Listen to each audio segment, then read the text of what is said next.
What's up, everyone? Welcome to the Legends Lounge episode 5. This For time I real got it this right. time. For Yeah. real this time, yeah.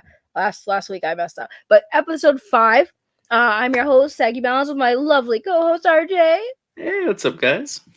And yeah, we have some actual Apex Legends news because a few things were announced. Mm-hmm. And yeah, Some interesting developments going on, I would say. right. So the first thing we're going to talk about, because as you see for the thumbnail, it is dry. The desert.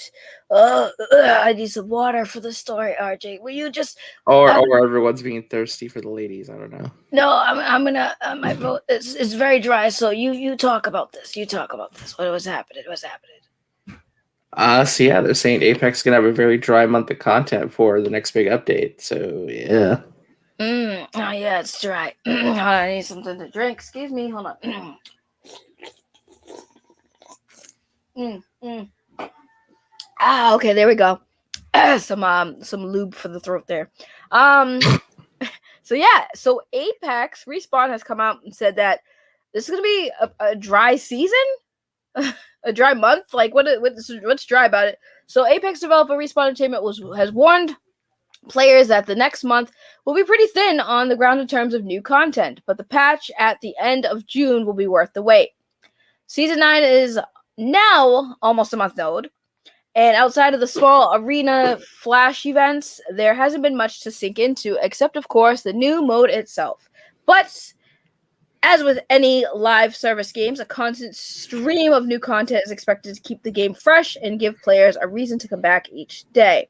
Usually, at the midpoint of the season, there will be a collection event, which is true, in Apex Legends, which acts as the main mid-season update and adds a bunch of new content. It looks like this will take place at the end of June for season 9. As Respawn's head of comms, Ryan Rigney, has warned that next month will be a bit dry. They quote him: "The next month for Apex is going to be a bit dry, spell content release wise, but when 9.1 drops at the end of June, it's going to be some good stuff to chew on."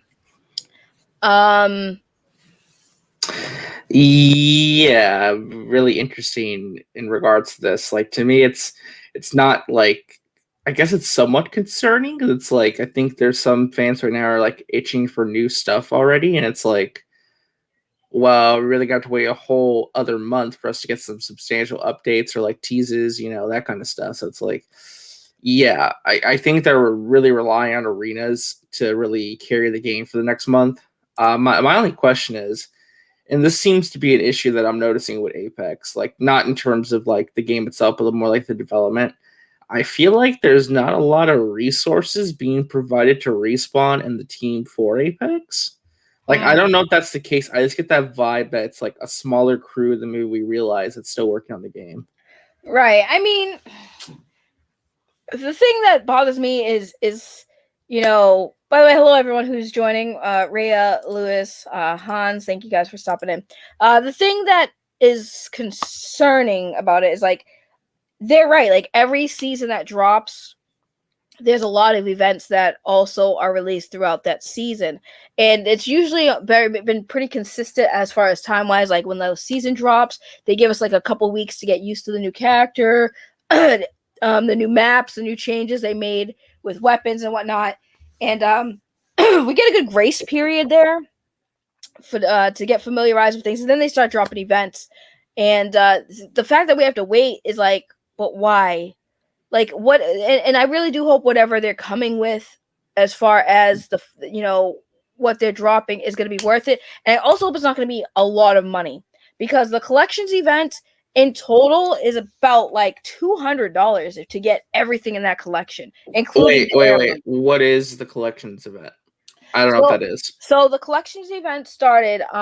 Basically, they come out with a bunch of skins for characters. Some of them are legendary, some of them are rare, and then also skins for certain weapons, and also some new fly emotes for certain characters. And then when you buy everything in the collection, you unlock an heirloom that they release for a specific character. So, for example, when Fight Night came out, Not fine. When Pathfinder's heirloom came out, you got the boxing gloves as his heirloom, and then you had all the collections of different stuff that you had to collect. And it would once you bought each one, it would give you like basically points towards unlocking the heirloom. So they'd always drop a new heirloom for a new legend, and then you have to buy all the. So were the heirlooms easier to get during these collections events? No, you'd have to spend like $200. Because you still have to do that now. Like I've spent a ton of money on Apex already, and I still have not gotten my first heirloom. Like I haven't even gotten crits or anything. So apparently, they say that if you open 500, that's the only way you can get it without And knowing my crappy luck, it's going to take Apex pack number 500 to get it. Right, but here's the thing: if you calculate how much money you spend on crates, right, it's going to add up to more. But that's in a duration of time. We're talking about the money it takes to unlock an heirloom right away, and it's during the collections event, and it's about $200. That's ridiculous. Because you have to buy a bunch of boxes to open. You have to buy 500. Right. No. You're not understanding. Okay, my bad. So there's a collection of customizations. It's like about maybe like 12 of them, right? Mm-hmm. You have to buy 12 of those special collection loot crates to unlock every single customization thing there, and then you get the heirloom. Okay. So if you collect all of them, then you get the heirloom. Right, because those special loot crates are like more money than the regular one. Okay, yeah, but if it like let's say there was not a collections event, then you would have to do the 500 model. Right.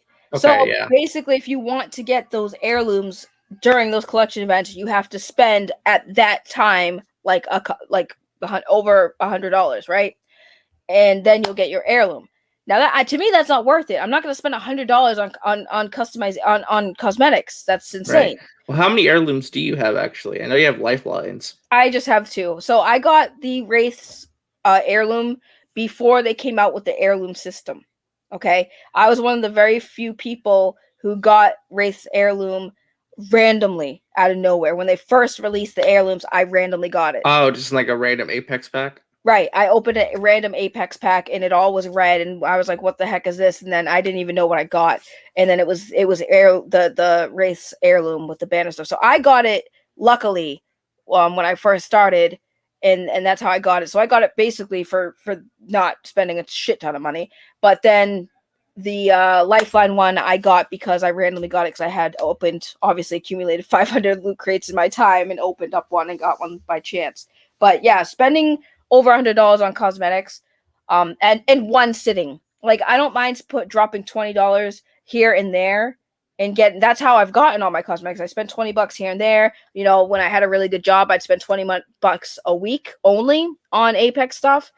And, that was it. And then on top of that, when you first start Apex, they throw a shit ton of loot crates on you just for leveling up. So again, as far as that system goes, no, I'm not going to spend over $100 on cosmetics. Yeah, and that goes into something else that we'll see if we talk about on this show or maybe next week. But there's been some controversy, like on Reddit, like the Apex fan base was asking them about monetization, like how expensive it is to get cosmetics and stuff. So yeah, because they have some cosmetics that what they came out with, like this new event with the new cosmetics, $20 for a skin. I'll be honest, I did drop the $20 to get the Valkyrie bundle. Because like the Viper skin, like with her and like the outfits, like way too cool not to get. Right, but see, I spent $20 for the Mirage edition of Apex and the Lifeline edition, and because I did spend the $20 because it's not just cosmetics for the character, it's cosmetics for the thing. It's a special badge, so they give you a lot more than but just $20 for a skin. And before, it was literally just $20 for a skin. When they came out with the Voidwalker skin, it was $20 just for that skin with a little new animation for her intro. But again, $20 for a cosmetic that doesn't help your gameplay, it's not worth it. So why bother? But I don't even know how we got on this topic because we were talking about it's all connected. You asked about the collection event. Yeah. I don't see a problem paying for cosmetics. They're optional and don't do anything to change the game. Right. I mean, I don't see an issue with paying for. I don't have a problem either. It's just unless it's $100. unless the only way you can get this special exclusive, like, well, not even exclusive, but here's the thing. If heirlooms weren't something that people can get just by opening random loot crates in general, sure. But when the collections event comes out and you're there, the only reason you can get this heirloom now is dropping over $100 for cosmetics. That was why everyone was a little bit upset. I think the issue is that they feel just a little bit overpriced. Like if there was like if they were a little more generous with the pricing, I think people would be a lot more accepting and people wouldn't feel so bad. Like I have no issue paying money in Apex. I like the game. I want to support Respawn. It's just I feel like some stuff is just heavily overpriced for what you're getting, if that makes sense. Right, and this is the issue. Again, you joined. You guys, most of the people have joined late in the game, but the first time this was an issue was when they tried the first collection event, and it was way back at I think season 3 when they first started the first collection event, and I believe who was it that got the first heirloom after Wraith? I think it was Pathfinder, maybe.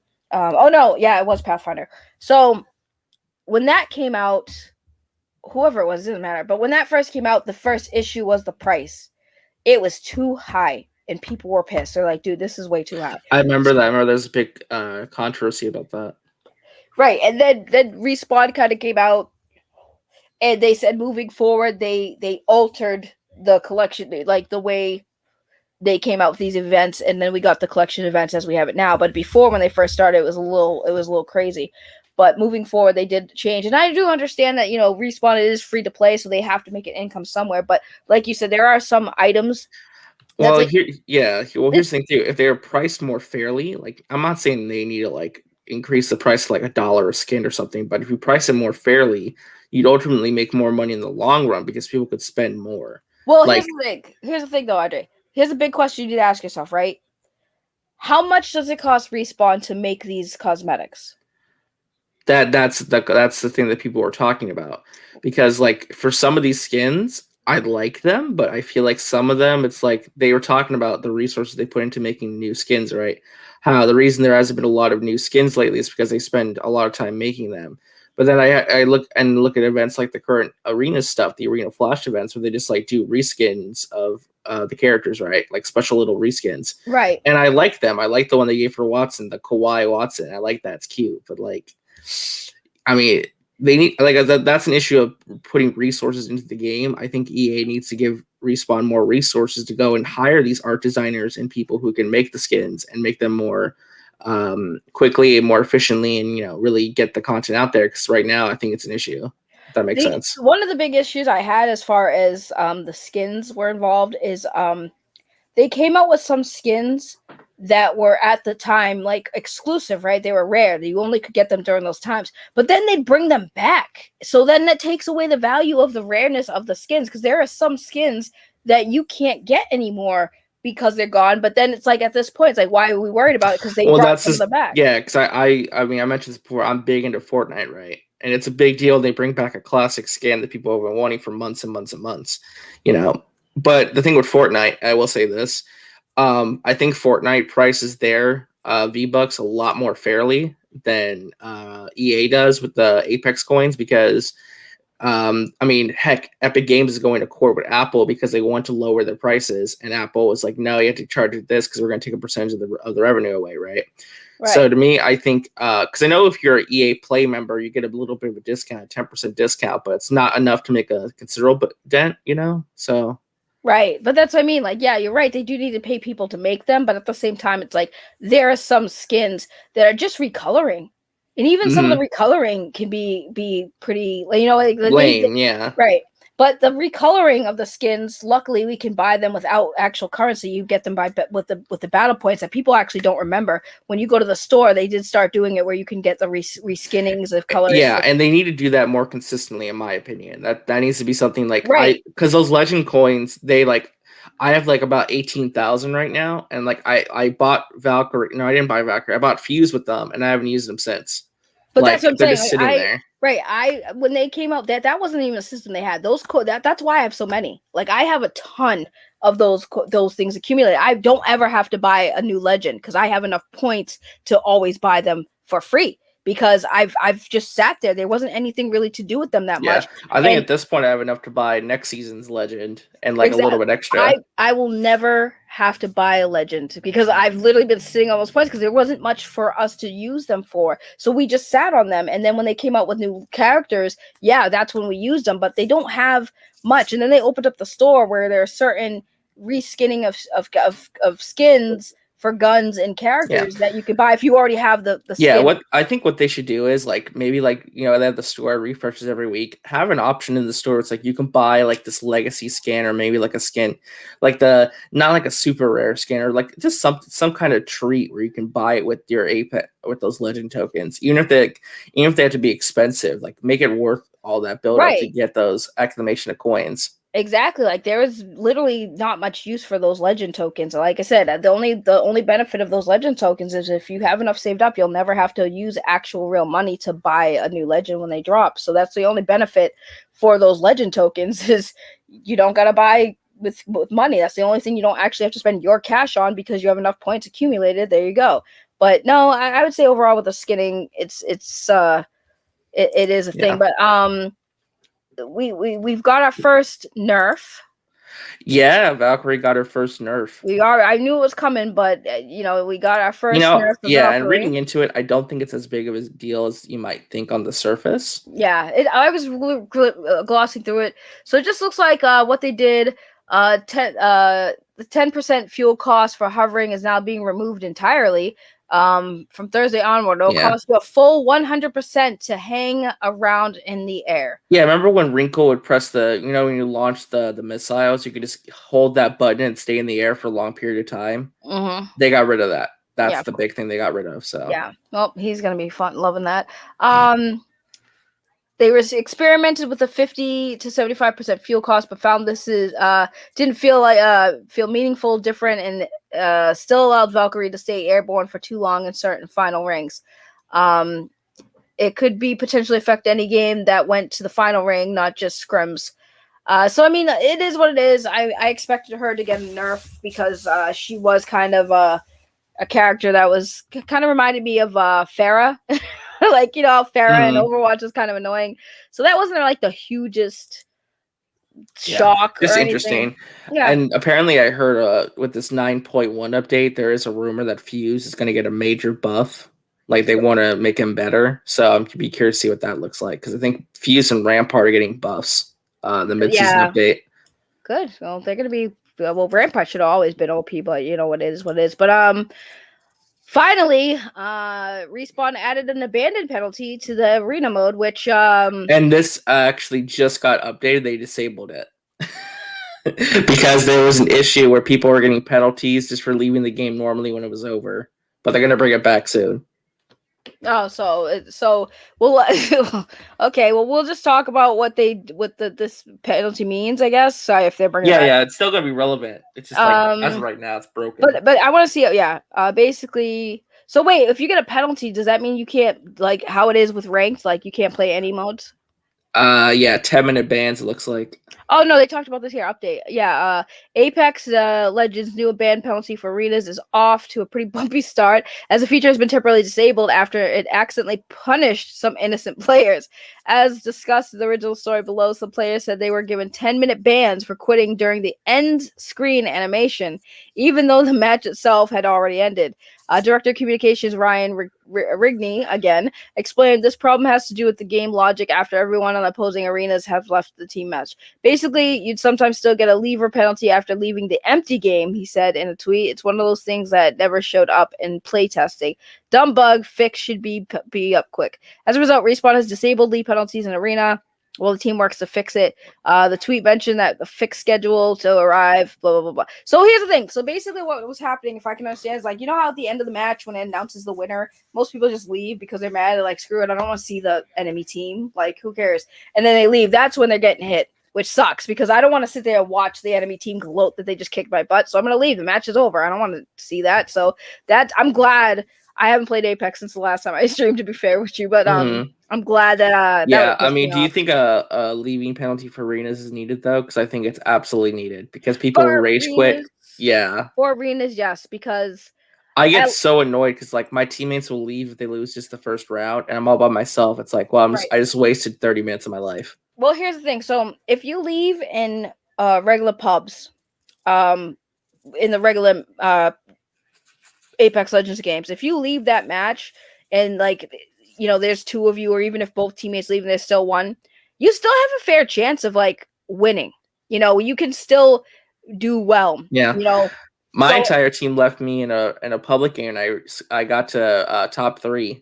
So right. That's what I mean. Like, there's still a chance for a solo player in a match with squads to win. Usually in the final ring, like the last final 2 rings, maybe you have good chances because like if you third party the 2 teams that are fighting each other, you just come off and pick up who's ever left standing. If you're lucky, the other team did most of the work for you. You just take out that last person, you win. So I don't think there's a penalty needed in pubs, but for arenas, hell yeah, because arenas like, if it's 1 against 3, all they have to do is stay together and just shoot at you. They win automatically. And they win. Yeah.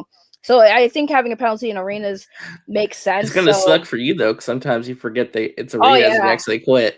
Oh yeah, I do. Sometimes I do. That might suck for people like me, but it should happen because, like, maybe it'll give people like me reasons to understand we're not playing regular. We're playing arena. So that's I guess what I'll leave with that one because I don't know.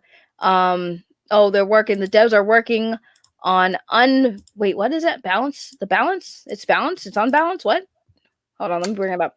Okay, I was confused for a second. Yeah, Apex Legends devs promise they're working to solve unbalanced arenas and matching. Yeah, this is the issue where it's like you go into a match and like it's not a full team of 3, it's only 2 people, or sometimes you're just by yourself in like all the modes, not just arenas.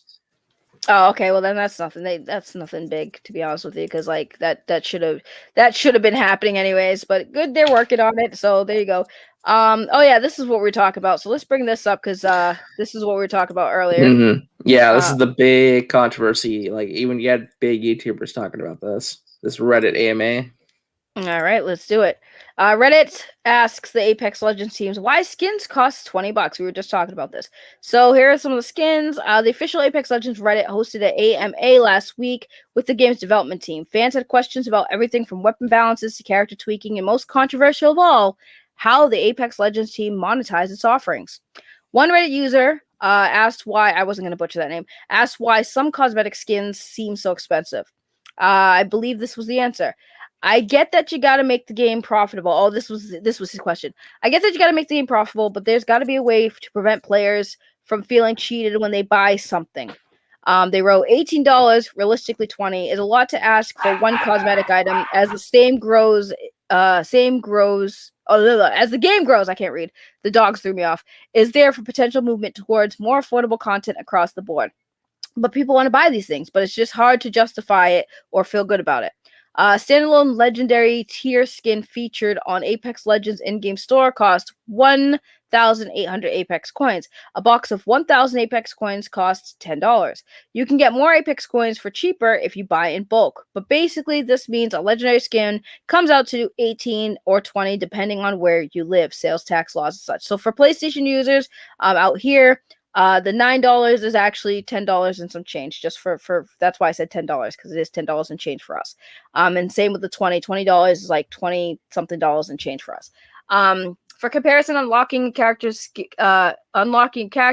for your roster costs 750 coins. Many Apex Legends players didn't understand why skins are priced so high when brand new legends with unique models, voice acting, backstories, and abilities are released for cheaper. Ooh.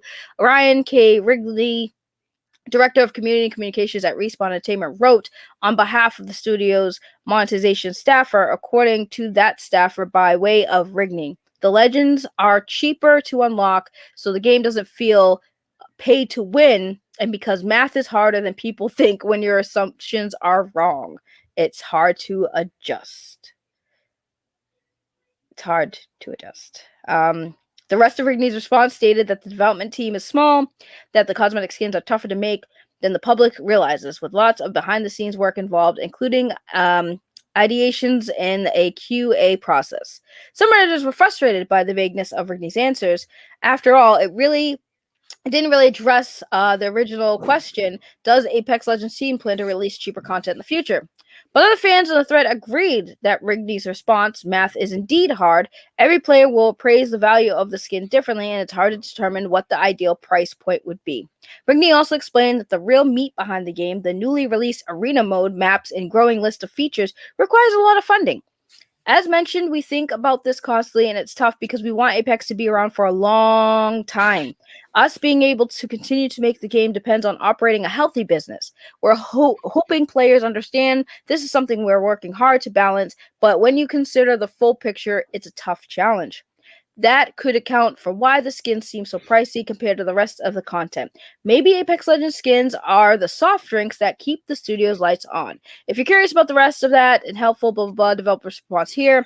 Now, Yeah, the line where he said, "Oh, well, math is hard." That's really what got a lot of pushback. Like a lot of people are really upset by this Red AMA.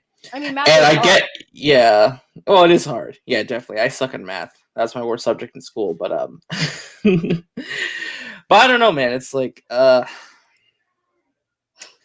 it's just I don't know. I understand where they're coming from, but like I understand they need funding. But here's my thing too. From what we know from EA's earnings calls and investor meetings, Apex makes a ton of money. I think it made over like $1 billion last year. Mm-hmm. Like it makes a ton of money for EA. I have a hard time believing that they still need funding for stuff like this. I mean, I'm not saying they don't need funding. I'm just saying it's not like they need like more than $1 billion to do all the stuff that they're doing. Right. Because again, it's they mentioned like we were talking about this. It seems like they keep saying, "Oh, the Apex team is very small. You know, we don't have a lot of people working on new skins or new contents. It's a small team. Why aren't they putting more resources then into Apex? Why aren't they getting more developers, more concept artists, more designers? You know?" Right. And it's like I understand how business works. Like, you know, there's a structure. I've owned a business before, and people don't really understand a lot that goes in on it. It's not just I love Hans's comments, by the way. He says, "Okay, so here's where you're wrong." okay, so you're out. So, but this is the thing. So the way businesses work, for those of you who don't know, and those of you who are interested in business, the way it works is this. Okay, your first year as a business, and mind you, Respawn's not, this isn't their first year. They did make a good profit off of Titanfall. I don't know what happened financially for them, but basically, when you have a business, you have to pay your employers. With video game companies, you have to, you know, they're going through EA. You have to pay for the software. You have to pay for the Yeah, Hans business. does mention, the server costs and keeping those Yeah, servers yep. running at top Right, speeds. the server cost. Not just that, they have to pay for the building where they operate under, where they do all their work. They have to pay for that. That includes lighting. That includes telephones if they have a phone service active. That includes water. For if they have like a kitchen or if they have a bathroom, they have to pay for water, utilities, just like a home. They have to pay depending on where the location is. If they have an office that's in another building, they have to pay that office for the space. So that's another rent bill that they have to do. They have to pay whatever they make to whoever is probably producing. They have to share their profits with EA and so forth. So all the money they are making and asking Yeah. for, it all goes right back into the business. And they also have to Right. make profit to take Yeah. home. No, of course. I'm not saying that it doesn't cost a lot of money to keep the game running and make a profit. I'm just asking, like, well, if this game makes them so much money already, why not pour more resources into the game to increase the monetary value that they gain from it? Well, because like I said, we don't know exactly how much X, Y, and Z costs. Like for example, when I owned a small sub shop back in my day, and we had to at least spend a little over like about $1,900 a week alone on one thing, right? So we had to have 2 deliveries of produce and stuff because it was a sub shop. So we had a contract with this company per the franchise that they use or whatever, and we had to order twice a week, and we had to order at minimum $900 worth of stuff, even if we didn't need something and we were under that $800 threshold. Like, say we needed new meats and stuff, even if we didn't need anything else and we just needed these things, we had to add new things. Like, okay, well, what can we add? Okay, maybe we'll just get some extra straws that we need for the drinks, or extra cups that we need. But we had to do that twice every week, so already that's $1,900 a week that we have to put back into the business, from what we earn. Then on top of that, payroll, we paid our employees twice, bi-weekly, so every 2 weeks that was another $5,000. Every 2 weeks we had to make sure that we paid our employees, so every 2 weeks that's another $5,000 gone. So now we're at what, almost $7,000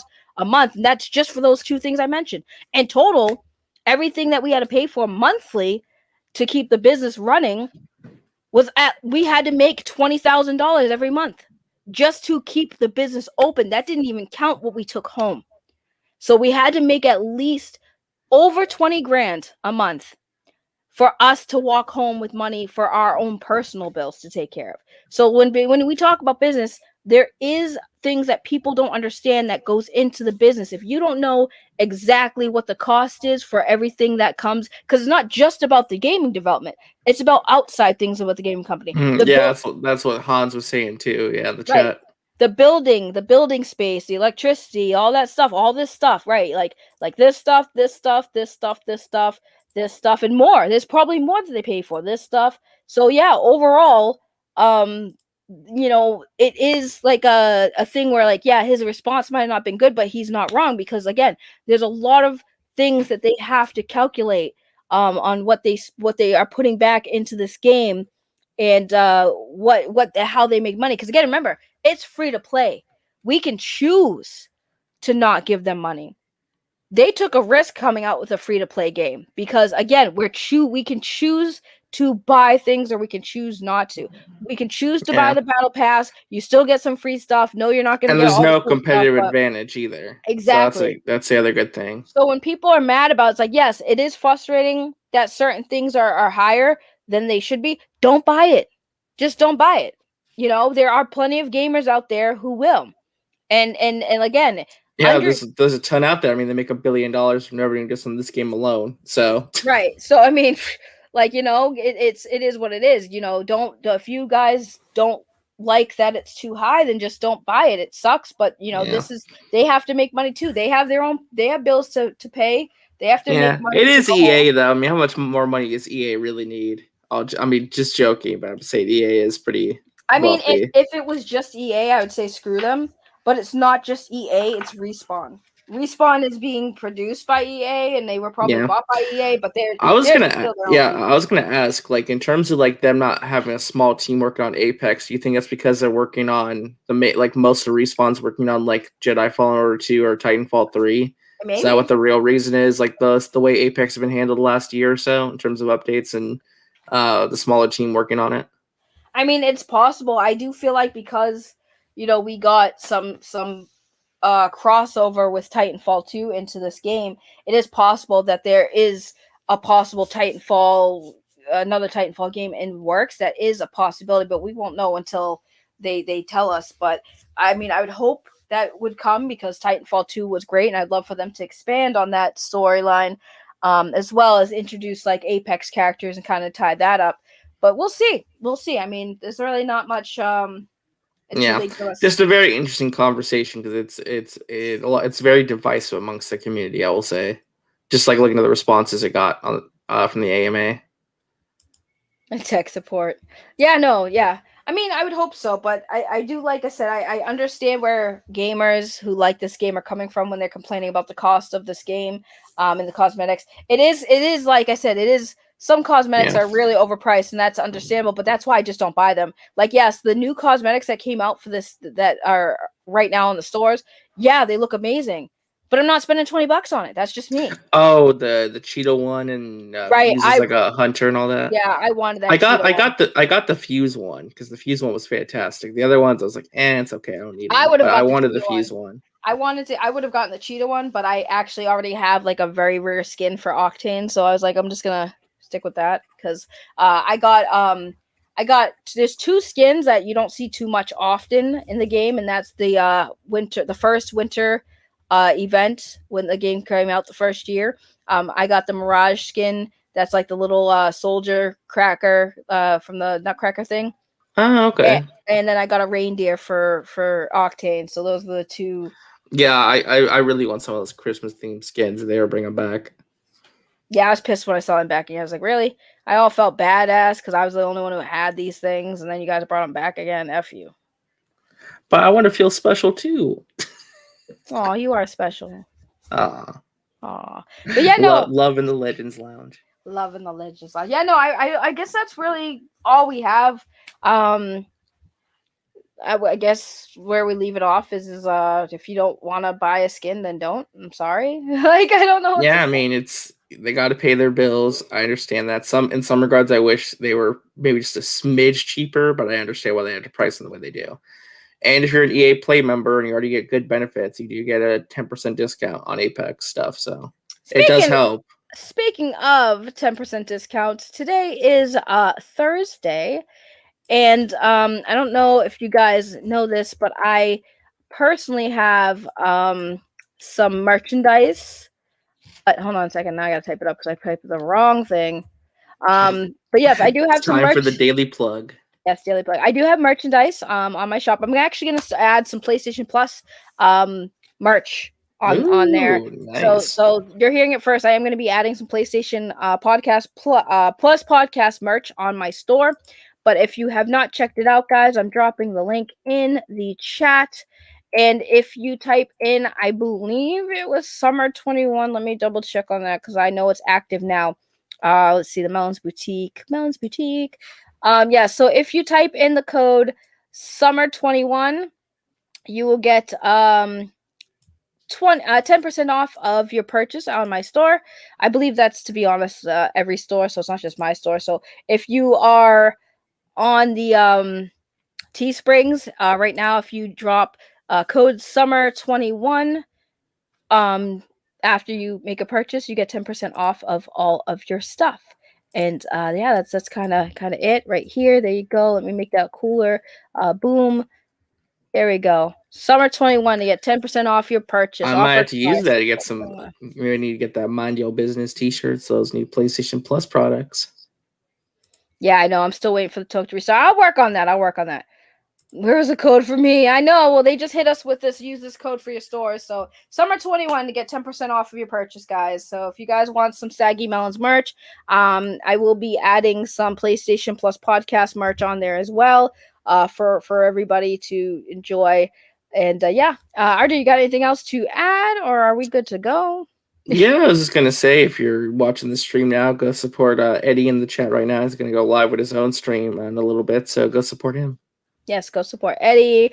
Rhea, Eddie's stream in a few minutes. Yeah, that's why I'm going to end it too, so RJ can go check out Eddie's stream. But we love you guys, and thank you guys so much for tuning in to us. Make sure you go check out RJ's channel. He does content as well on his own channel. If you want, not as good as Saggy's, but I do content. That's not true. You're doing it. But yes, you guys can check me out over on my channel. And everybody over here on the PlayStation Plus podcast has, for the most part, we have channels. All of our staff over here on this channel, we are in the channel button on our main page. So go check out and support those lovely people as well. And yeah, last week we didn't do a PlayStation Plus podcast. Hopefully we'll be back on Sunday at 4 p.m. Yeah, there's a lot of great topics. You know, Sonic, Horizon Forbidden West gameplay, Dragon Quest stuff, a lot of good gaming stuff happening. Right. And apparently a new Nintendo Switch. So Right. So hopefully on Sunday we will be back with the crew to talk about gaming and more, since I know this is specifically about Apex Legends, but we like other games as well. So with that said, guys, much love to all of you legends of old and legends of new. We will see you on the battlefield. battlefield. Yes, I'm liking that catchphrase. All right, bye. We're out. Bye-bye.